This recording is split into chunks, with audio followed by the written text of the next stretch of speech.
I I know Grant Holloway personally. He's a good yeah, he's a good friend of mine. I respect him, and I felt like he just without any doubt, there was no doubt in my mind watching the semis today that he was not going to win gold. Even at trials, I already knew this. Prelims, I knew it. Semis, I knew it. Uh, Finals, 12, if 1296. Broad Bell doesn't get DQ, doesn't crash in the prelims, it's a little different. Broad Bell No, was the I one had guy who all could have beaten faith. Grant. All faith. Yeah, but you can have the faith, but there was clearly a guy who showed that he could beat Grant that wasn't on the starting line. Now, again, you have to get there. So I'm not trying to discredit Grant. Grant won, probably would have won if Broad Bell was on the starting line because he ran low 12 nines. But he became favorite to like extreme favorite as soon as you look at that final field, I would say, right? He went from favorite to extreme favorite.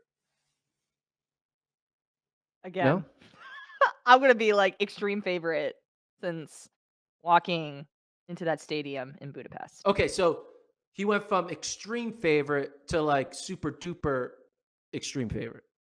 How about that? Sure. I like that. Okay, there we go. Compromise. Compromise. Compromise.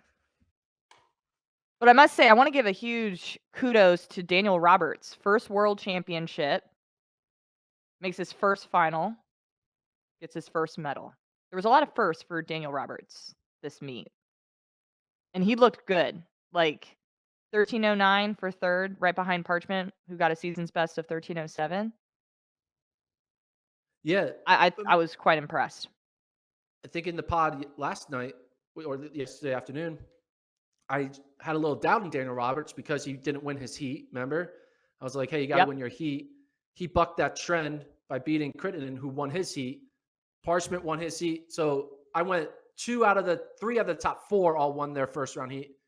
Daniel Roberts is the one who didn't, but still found a way to get his medal. And yeah, he's had so many false starts. He's had injuries. And for him to finally get it and put it together, that is pretty cool for Daniel. And I'm sure Grant Holloway is like the most, probably just as excited for Daniel Roberts as he is for his third win.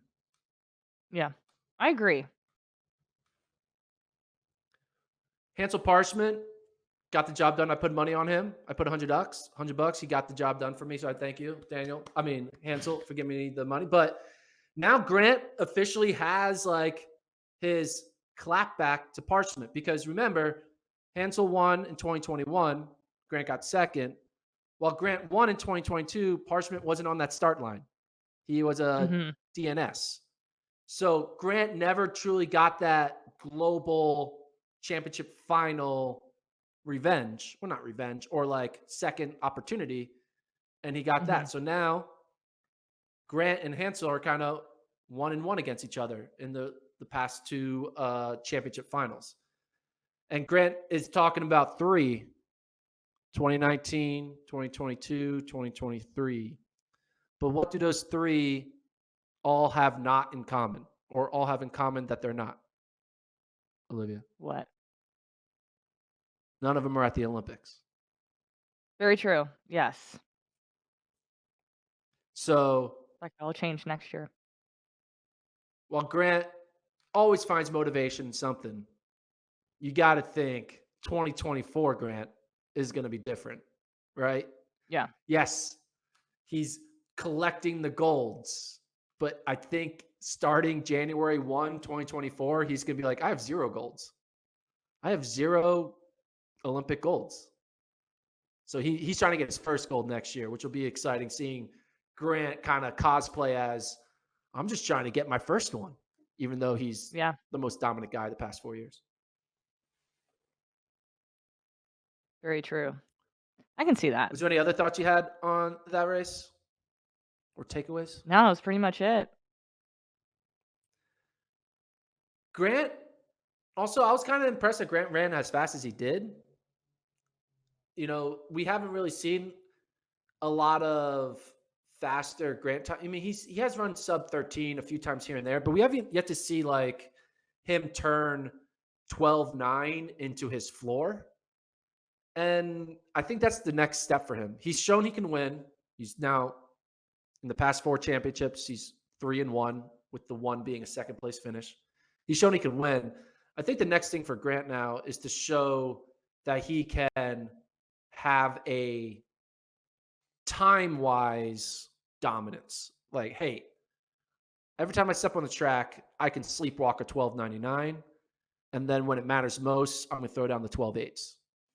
I think that's like the next version of Grant that we'll see, because, I mean, that's all that's left. He's got the Yeah. wins. Now he's just showed the dominance in, I'm just at a different level. When I race, people are racing for second. That's very true. That's a good way of looking at it. But would you So, rather have the times, or would you rather have the pure dominance against your competition?